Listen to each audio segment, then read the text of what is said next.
Zvekare pano paTerare 263 pano pandokuzivisai manews updates ezvinhu zviri kuitika munyika yedu yeZimbabwe.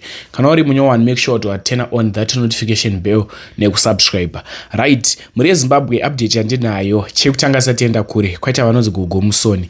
Gogo vari kubatsira matambudziko akasiyana siyana muno munyika yedu yeZimbabwe. Chingotora namba dzawo wofona vanobva vangokuudza dambudziko rako kuti dambudziko rako muzukuru rakamira so, dambudziko rida kuti usvike paground. Vanobva vatongokuudza uchingopinza ko uvaunze nyaya yoti nyaya yangu yakamira so, vanobva vangodedembura nyaya yako sezvairi. Chingoti Gogo Musoni panhamba dziri kubuda iviri, namba idzi 2 unotora dziri pamusoro kana dziri pazasi. Dziri pamusoro dzakaramba, tora dziri pazasi. Uchingofona uchingoti ndiri muzukuru ndoda kubatsirwa, vanobva vakuudza dambudziko rako. Fona ubva utaura ndatora namba pakanzi Terare 263. Vabva vangopedza masports.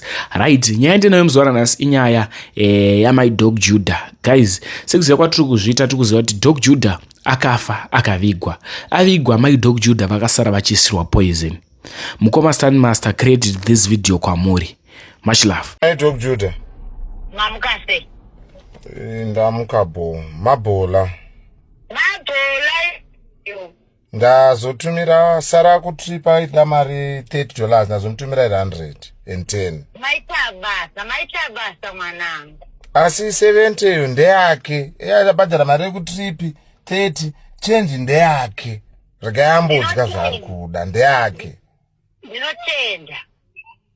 Then ndanzi ndinoda kuzokuvakirai Dr. Barnabas Marambire. Kwai moda kuti tizotanga kuvaka rini? Toti vhiki ino inouya ndombobuda muse Friday. Inouya yacho nenda apano. Alright. Nokuti kune mate? Pane zviri kuitika muchibva paya handika? Ndakandaisirwa poison mutii. Vanhu vese vatoparara, vanhu vakasara vari pamoto, vakabika tii handaichadza kudya paya. Bwandiisira tii yangu mushonga nechingwa chacho. Muroora uya aipfeka mabhurugwa aJudha uye ndiye akazviona. Vasvika baateura tii iya. Ateura tii iya. Manheru acho bandaigirwa mukaka. Ndaigirwa mukaka vanhu vati usadye. Bandabikirwa sadza nematemba. Zvikanzi idyai sadza, ndikati hai inini vanhu muda kundiuraya. Inini zvazvaita ndotenda Mwari aita kuti zvibude pachena. Inini ndakuenda kunodya kuchikoro. Ndouya ndorara. Ndichada hangu kudya nokuti ndakukutya imesa handichakutrustei. Thank you.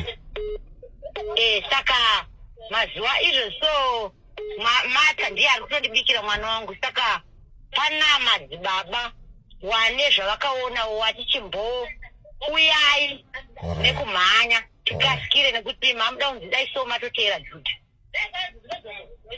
Ndokumbirawo mite izvozvo. Ndo zvandakutomboita, saka ndandichiti ndichazofona zvokuti muse Friday ndichambokumbira Judha Sara kuchikoro. Ndombobuda ndozodzoka Monday. Saka kutanga vhiki inouya ndinenge ndapano. Saka Friday ndopendiri kubuda. Saturday, Sunday, Monday ndodzoka kuitira mwana wechikoro. Alright. Vanhu vakanditarisa. Saka munani pamba izvezvi? Ndina Mata mwana wangu nemunin'ina wangu number 2. Vanhu vavo ndevedu handiti? Tinovimba navo kavanhu ava? Ndinovimba navo.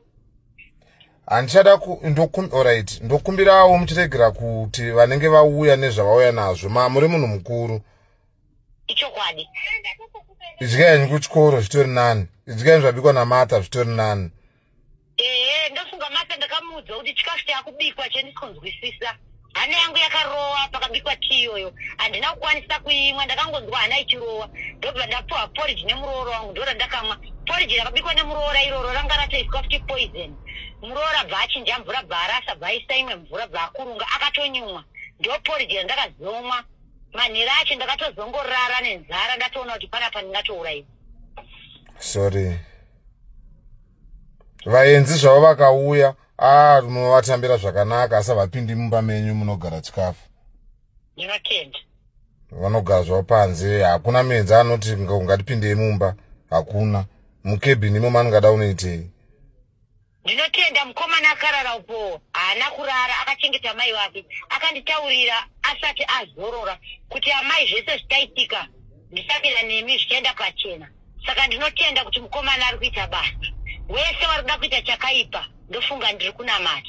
Ndofunga Mwari wanondivhumbatira. Ndofunga Mwari wanondichengetedza. Mutochengetedzwa tiseri zvowa pamusha wenyu mai Dr. Judah. Hakuna chakaipa chakuonai. Ndinotenda. Nyaradzo.